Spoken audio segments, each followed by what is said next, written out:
وعلیکا وعلیہ السلام وعلیکی وعلیہ السلام. ان پر بھی سلامتی ہو، تم پر بھی سلامتی ہو. اور کچھ کہا انہوں نے؟ کہا وہ بڈھا بڑا دماغ کا کھسکا ہوا لگ رہا تھا، سٹیایا ہوا لگ رہا تھا. کہا کیوں؟ کہا وہ کہہ رہا تھا کہ جب تمہارے شوہر گھر پہ آ جائیں تو ان سے کہنا کہ تمہارے گھر کی چوکھٹ ٹھیک نہیں ہے، اس کو بدل دو، چینج کر دو، گھر کی چوکھٹ ٹھیک نہیں ہے. اسماعیل علیہ السلام نے کہا میری بیوی، اس نے تم سے کچھ پوچھا تھا؟ کہاں؟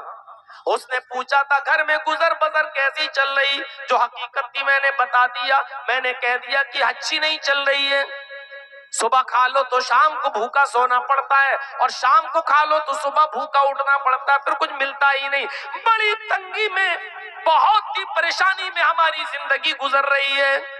فرمایا میری بیوی، وہ بزرگ بڈھا میرا باپ تھا، تم اس کی بہو. اس نے مجھے سلام کہا ہے، میں نے جواب دے دیا ہے. اس نے کہا گھر کی چوکھٹ بدل دو، تو اس چوکھٹ کو بدلنے کی بات نہیں کہی تھی. اس نے چوکھٹ کو بدلنے کا مطلب یہ تھا کہ تم اللہ کی نافرمان بندی ہو، ناشکری بندی ہو. تم نے کہا گھر کی گزر بسر اچھی نہیں چل رہی ہے، تمہیں تو کہنا چاہیے تھا کہ الحمدللہ، اللہ کا شکر ہے اس نے جس حال میں بھی رکھا ہے ہماری زندگی بڑی اچھی گزر رہی ہے. اللہ نے جس حال میں رکھا ہے میں خوش ہوں. تمہیں یہ کہنا تھا، لیکن تم نے کہا بڑی تنگی میں گزر رہی ہے. تم نے اللہ کی ناشکری کی ہے، اس لیے میرے باپ نے مجھے حکم دیا ہے اپنے گھر کی چوکھٹ بدل دو. اس کا مطلب یہ ہے کہ میرے باپ یہ کہہ کر گئے ہیں کہ اپنی بیوی بدل دو. ایسی ناشکری اور نافرمان بیوی کو تم اپنی بیوی نہ رکھو، اس کو طلاق دے دو. او میری بیوی، میں سب کچھ مان سکتا ہوں لیکن اپنے باپ کی نافرمانی نہیں کر سکتا. جا، میں تجھے طلاق دے رہا ہوں.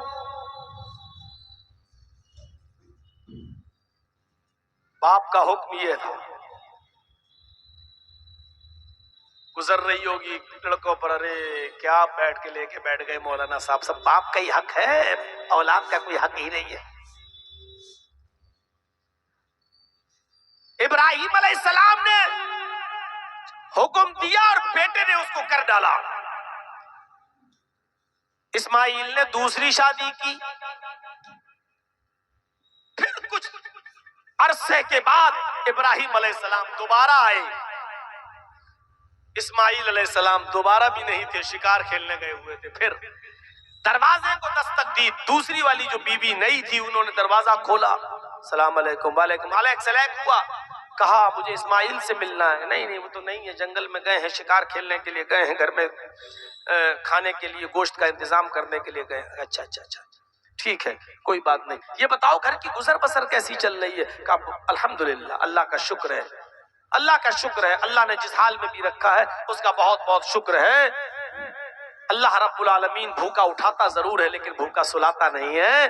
اللہ کا شکر ہے کہ وہ ہم کو ہر حال میں اس کا شکریہ ادا کرتی ہوں. ٹھیک. یہ جانے لگے تو کہنے لگے کہ بیٹی، جب اسماعیل گھر پہ آ جائیں تو کہنا کہ ایک بوڑھا آدمی آیا تھا، اس نے تمہیں سلام کہا ہے اور یہ بھی کہا ہے کہ گھر کی چوکھٹ بہت اچھی ہے. اس چوکھٹ کی حفاظت کرنا، اس چوکھٹ کو بچا کے رکھنا، اس چوکھٹ میں کچھ کرنے کی ضرورت نہیں، بہت اچھی ہے گھر کی چوکھٹ تمہاری. جب اسماعیل علیہ السلام آئے تو بیوی نے پوری بات بتائی. اسماعیل علیہ السلام نے اللہ کا شکر ادا کیا اور کہا میری بیوی جانتی ہو وہ کون تھے؟ وہ میرے باپ تھے. سلام کرنے والا میرا باپ، وہ بوڑھا آدمی میرا باپ. اور چوکھٹ جانتی ہو؟ کہا نہیں. کہا وہ تم ہو. میرے باپ نے کہا ہے کہ چوکھٹ کو صحیح رکھنا، یعنی یہ اچھی چوکھٹ ہے. اس کا مطلب یہ ہے کہ تم نے اللہ تعالیٰ کی نافرمانی نہیں کی ہے، اچھی بات کہی ہے. اور میرے باپ نے کہا ہے کہ چوکھٹ ٹھیک ہے، اس چوکھٹ کو بحال رکھنا. میں اپنے باپ کا حکم مان کر تمہیں اپنے پاس رکھوں گا، میں تمہیں چھوڑوں گا نہیں. میرے بھائیوں، اس واقعے سے اندازہ لگائیے کہ ماں باپ کی کتنی فرما برداری ہوا کرتی تھی. اللہ تعالیٰ نے والدین کے تعلق سے فرمایا وَقَضَىٰ رَبُّكَ أَلَّا تَعْبُدُوا إِلَّا إِيَّاهُ وَبِالْوَالِدَيْنِ إِحْسَانًا. تم ہر حال میں اللہ ہی کی عبادت کرنا، اللہ کے علاوہ کسی اور کی عبادت نہ کرنا۔ وَبِالْوَالِدَيْنِ احسانا، اور اپنے والدین کے ساتھ احسان کرنا، اپنے باپ کے ساتھ اچھا سلوک کرنا، اپنے والدین کے ساتھ اچھا برتاؤ کرنا۔ احسان کہا ہے، احسان جانتے ہو کس کو کہتے ہیں؟ وَبِالْوَالِدَيْنِ احسانا، اپنے ماں باپ کے ساتھ احسان کرو، اچھا سلوک۔